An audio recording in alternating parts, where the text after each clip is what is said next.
بالمرة نحن سيطرنا وصنعنا وضعيات عديدة وسانحة، افتتحنا النتيجة وكان ذلك منطقيا. في الشوط الثاني سيطرنا كذلك وكان هناك فرصة لتسجيل الهدف الثاني، ارتكبنا خطأ بسيط في وسط الميدان كلفنا ضربة جزاء وضغطنا وحاولنا حتى النهاية، ولكن مالي أيضا حارب على حظوظه بضغط كبير بأسلحتهم. انتظروا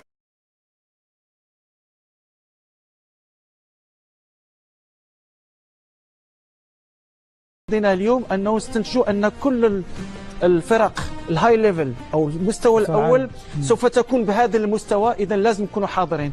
لكن كانت هناك العديد من الاشياء اللي كانت ممكن ان تحسن من اداء المنتخب المغربي، خصوصا التغييرات اللي كانت غير منظمه. انا اظن بان خروج مرابط وخروج الصيباري كان لازم هو الاول يخرجوا هاد اللاعبين الاثنين، والاحتفاظ بابراهيم دياز وأناحي اللي كانوا افضل في المباراه، اللي كان ممكن يشكلوا خطوره اكثر. ريتما انه يدخل من بعد بن الصغير والرحيمي.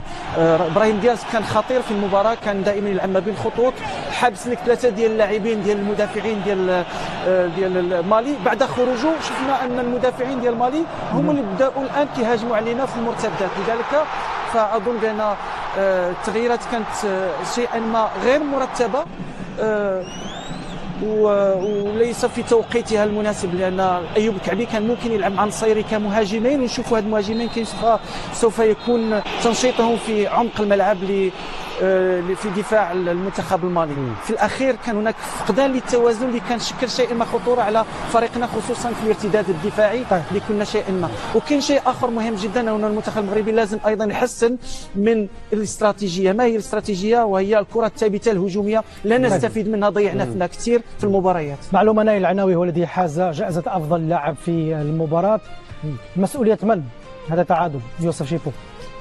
أول شيء نظن هي التعادل. صحيح كنا نتمنى أن المنتخب يفوز اليوم حتى أنه يتأهل بشكل رسمي كمتصدر للمجموعة، لكن كانت هناك بعض الأخطاء ارتكبنا خصوصا في الشوط الثاني. الشوط الأول كان نسبيا أفضل من الشوط الثاني، لأن شاهدنا أول شيء جائزة أفضل لاعب المباراة لنايل العناوي. نعم، الأطراف كانت تشتغل بشكل جيد، خصوصا الجهة اليمنى. تكلمنا على المزراوي مع أناحي، ثلاثي أناحي المزراوي واللاعب إبراهيم، كان الأفضل تقريبا. كانت فرص أكثر، كانت هناك المحاولات، الاختراقات. الشوط الثاني كان تسرع أكثر، خصوصا مع التغييرات اللي أنا في اعتقادي لم تكن ناجحة. بالعكس، التغييرات بعض الأحيان لازم تقويك أكثر، لكن شفنا ضعفتنا أكثر. خروج وقت مبكر دياز، أناحي ودياز هما اللي كانوا اكثر شيء يعني يشكلون خطوره اكثر. يمكن كان المفروض، متفق مع عزي، اخراج صيباري واخراج مرابط لانهم كانوا الاقل يعني اداء، ودخول زلزولي او كيف نفهم فلسفه المدرب في تغيير لاعبين نشيطين؟ قراءة المدرب، كل مدرب يختلف، هو عنده قراءته الخاصه، فهمت؟ يمكن قراءته ما كانت ناجحه وما شاهدناش. دعنا نتابع ماذا قال وليد الركراكي، ونتابع كذلك لمزيد من التعليق على ما حدث في المباراه. مجددا يحضر الى جانب مدرب المنتخب المغربي السيد وليد الركراكي. كوتش، جو بونس كو سي ان ريزولتا. سيد المدرب، اعتقد بانها نتيجه محبطه ومخيبه للامال بالنسبه لكم. كان سيكون ربما هذا اول اختبار حقيقي، وكان كذلك وصعبا جدا. انا لا ارى الامر هكذا بالمره. نحن سيطرنا وصنعنا وضعيات عديده وسانحه، افتتحنا النتيجه وكان ذلك منطقيا. في الشوط الثاني سيطرنا كذلك وكان هناك فرصه لتسجيل الهدف الثاني، ارتكبنا خطا بسيط في وسط الميدان كلفنا ضربه جزاء وضغطنا وحاولنا حتى النهاية، ولكن مالي أيضا حارب على حظوظه بضغط كبير بأسلحتهم. انتظروا الهجمات المرتدة، كان لديهم فرصة لم تؤدي إلى شيء في النهاية. كنا نستحق الفوز بكل صراحة في هذه المباراة، ولكن كما أقول دائما مع مباريات من مستوى عال جدا كما هو الحال اليوم، الفرص القليلة يجب أن نستغلها، وهذا ما لم نفعله. أتمنى وأفضل أن تأتي هذه المباراة الآن، لأن هذا يطمئننا بالنسبة لصلابتنا عندما نسيطر ويبرز شخصيتنا كذلك، ونحن نحسن المستوى شيئا فشيء. هذه المباراة ستساعدنا كي نتحسن ونتطور، والأهم هو فوز المباراة القادمة كي ننهي في المركز الأول. هناك مباريات في المجموعة ومباريات إقصاء مباشر. أنا إيجابي أكثر منكم بصراحة. مدرب المالي قال بأن الأمر كان أفضل بالنسبة لهم، وأن مالي فاز بصراع وسط الميدان. حسنا، يبدو بأنهم راضون بالتعادل، لذا سنقول بالنسبة لهم نعم قد يكونوا قد فازوا في هذا الصراع إذا ما كان التعادل يرضيهم، ولكن أنا أعتقد بأن مستوانا يعتبر جيد وأنا سعيد جدا باللاعبين اليوم. الشخصية كانت موجودة، سيطرنا، كان هناك العديد من المحاولات جعلناهم يركضون كثيرا خلف الكرة، وفي النهاية نعم بالنسبة لهم هم سعيدون بالتعادل وأتوا من أجل التعادل ويريدون الترشح مثلنا، ونحن في النهاية عندما لا تفوز يجب أن تتعلم كيف تقبل التعادل. ولكن كان هناك بعض الهجمات المرتدة من قبلهم وكان يمكن أن نقبل هدف من حسن حظنا هذا لم يحدث، لذا تعادل محبط بالنسبة لنا وإيجابي لمالي وهذا عادي. شكرا وحظا سعيدا للبقية. كان هذا قبل هذه المباراة كنا نقول أن المنتخب المغربي يعاني من المنتخبات التي تركن الحافلة في الدفاع، ولكن يوسف أدعوك تواصل أيضا يعاني من المنتخبات التي تلعب كرة القدم ومنضبطة تكتيكيا.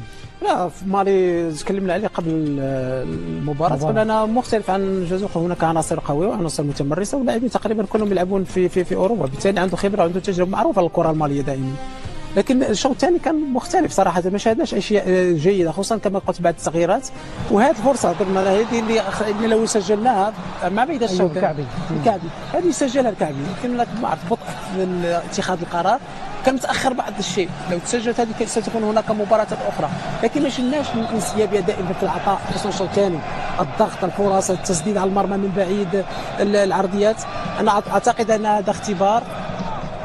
إنه سعد أنا أشوف إنه هو الرجل المباراة في ال 45 دقيقة الأولى أدى مباراة ممتازة، 45 دقيقة ممتازة. هو عنده حلول فردية مع مزراوي في الجانب الأيمن، خاصة الوان-تو بيحاول يضرب دفاع منتخب مالي، قابل صعوبات جدا دفاع منتخب مالي في وجود حل لابراهيم دياز خاصة في الوان-تو مع مزراوي، وقدر إن هو يصنع فرص خطيرة.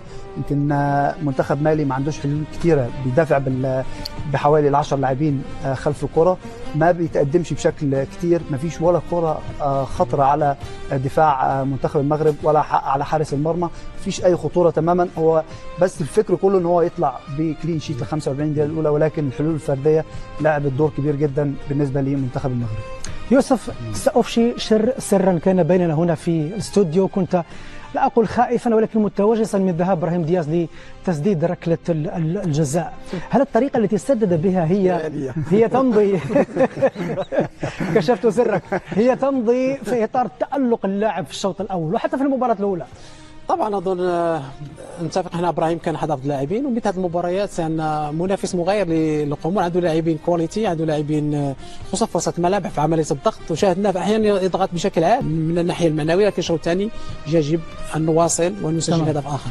عزيز، ملاحظة أساسية، صلاح يعاني مع ليفربول ويتألق في كأس أفريقيا. دياز لا يحظى بالوقت الكافي في فريق ريال مدريد والآن يتألق في كأس أفريقيا، وكأنه هذه الكأس متنفس للنجوم لكي يظهروا لنقل جانبا آخر من شخصيتهم، من عطاءاتهم، من كفاءتهم أيضا على الملعب. صحيح. سنتابع الكاميرا خاصة على إبراهيم دياز ولا كان تعلق؟ إبراهيم دياز كان رائع اليوم في إعطائه للحلول، تارة جناح، تارة ما بين الخطوط، في تكسير الخطوط. حذر من هذا الفريق اللي يلعب بال4-4-2 كما كان هو منتظر، وليس بال5، لعب بال4، لذلك في عملية التحول فهو جد خطير. لذلك فنجد لاعبين المنتخب المغربي حذرين ايضا عند ضياع الكرة، لذلك ما شفناش المساندة كثير والمغامرة كثير في المساندة. اذا غامر مزراوي فصلاح الدين كيبقى دائما ثابت في هذا، وهذا الشيء على حساب المساندة الهجومية والكثافة العددية فقط. ولكن حتى الساعة الاستراتيجية ناجحة والمنتخب المغربي متقدم وهو اللي كان أفضل في هذا الشوط الأول. مشاهدينا نذهب لفاصل ونعود للحديث، مزيد من الحديث عن الشوط الأول لمباراة المغرب ومالي.